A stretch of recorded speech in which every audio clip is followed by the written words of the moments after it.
news শুনি আছে বহুত অপপ্ৰচাৰ চলি আছে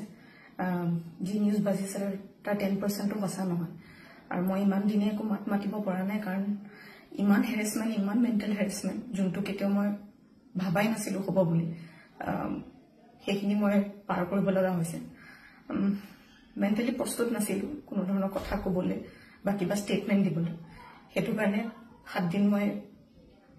যেনে কটালো কিন্তু এতিয়া জোখতকৈ বহুত বেছি অপপ্ৰচাৰ চলিছে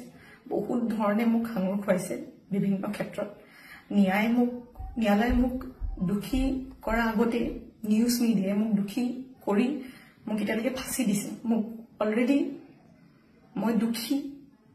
বুলি কথা কৈছে আৰু বহুত ধৰণৰ নিউজ বিভিন্ন ধৰণৰ নিউজ য'ত মোৰ কেছটোৱে ট্ৰেডিঙৰ ওপৰত আছিলে কিন্তু এতিয়া কেছটো অকল মোৰ ওপৰত হৈ গ'ল আজি ফাইনেলি বহুত দিনৰ পিছত সাহস কৰি মই সাৰেন্ডাৰ কৰিব ওলাইছো মই ফুল কোঅপাৰেট কৰিম পুলিচৰ লগত ইমান দিনে কৰিব পৰা নাছিলো মই পলাই ক'তো থকা নাই মই লুকাই আছিলো অকণমান মই পৰা নাছিলো সহ্য কৰিবলৈ ইমান সহজ নহয় নিউজ এটা শুনি থকা বা নিউজ এটা কৰি থাকিলে যি মন যায় তাকে কৈ আছে কোনো ধৰণৰ তথ্য নোহোৱাকে কথা কৈ আছে